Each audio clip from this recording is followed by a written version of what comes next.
राज्यात एकीकडे उन्हाच्या झळा, मराठवाडा आणि विदर्भात अवकाळीने गारवा, गारांचा पाऊस, शेतकऱ्यांची पिके धोक्यात. राज्यात उष्णतेमुळे नागरिक त्रस्त झाले असून उन्हापासून बचावासाठी वेगवेगळे पर्याय अवलंबत आहेत. तसेच भर दुपारी घराबाहेर जाणेही टाळले जात आहे. एकीकडे कडक उन्हामुळे अंगाची लाहीलाही होत असताना दुसरीकडे मराठवाडा आणि विदर्भात अवकाळी पावसाने हजेरी लावली आहे. काही जिल्ह्यात जोरदार वाऱ्यासह गारांचा पाऊस पडल्याचं दिसून येत आहे. जालना, गोंदिया, भंडारा, गडचिरोली, नंदुरबार या जिल्ह्यात अवकाळीमुळे वातावरणात गारवा निर्माण झाला आहे. तर काही ठिकाणी शेतकऱ्यांच्या पिकांचं अतोनात नुकसान झालंय.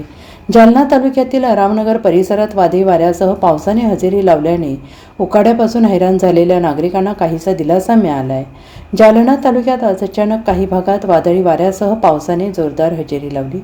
रामनगर कारखाना परिसरात दुपारी अचानक वादळी वाऱ्यासह जोरदार पाऊस बरसला. गेल्या काही दिवसांपासून जालना जिल्ह्यातून तापमानाचा पारा वाढल्याने नागरिक उकाड्याने प्रचंड हैराण झाले. मात्र या पावसाने परिसरातील हवेत गारवा निर्माण झाल्याने नागरिकांना उष्णतेपासून तात्पुरता दिलासा मिळाला आहे. Bureau report, SPN Marathi, Mumbai.